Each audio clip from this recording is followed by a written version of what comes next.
দিনভর ঝুম বৃষ্টি, আকাশ মেঘে ঢাকা, দূরে কড়কড় শব্দে বাজ পড়ছে, মাঝে মাঝে বজ্রের ঝলকানি।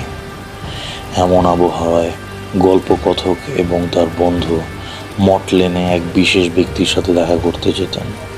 তার নাম তারানাথ তান্ত্রিক।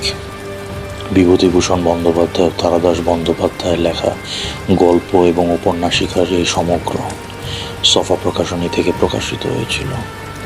তন্ত্র সাধনা, অশরীরী শক্তির মোকাবেলা এবং আবহাওয়া এবং পরিবেশের দুর্দান্ত বর্ণনা নিয়ে এই সমগ্র। শ্যামলের ছোট ভাই এক তান্ত্রিকের খপ্পরে পড়ে নিরুদ্দেশ। কাকাকে সাথে নিয়ে বারাণসী পর্যন্ত চলে যায় শ্যামল। তার ছোট ভাইকে কি আদৌ খুঁজে পায়? এর সাথে বেতাল পিশাচের সম্পর্ক কি? আলমগীর তৈমুর স্যারের অনবদ্য বর্ণনায় বেতাল, এবং এই বইটা প্রকাশিত হয়েছিল বিপ্লিওফাইল থেকে। শিবপুর গ্রামে এক রাতে ঘটে যায় এক নারকীয় হত্যাকাণ্ড।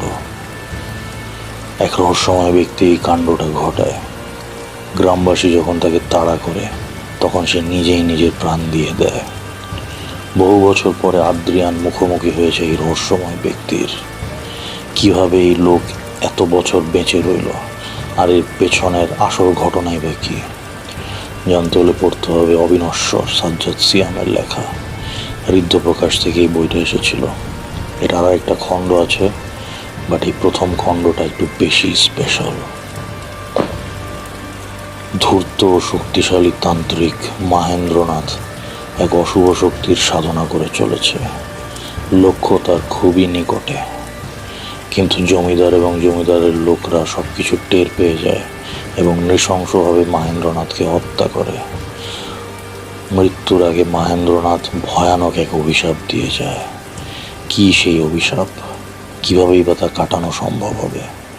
জানতে হলে পড়তে হবে মনারুল ইসলাম ভাইয়ের রক্তের জবা, অন্যধারা প্রকাশনীর।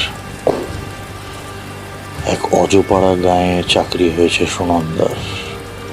রহস্যময় এক পোড়ো বাড়িতে সে স্থান নিয়েছে, কিন্তু এই বাড়ির আছে এক ভয়ানক বিভীষিকাময় অতীত, এবং সেই অতীতের সাথে বর্তমানের যোগসাজশই বা কি?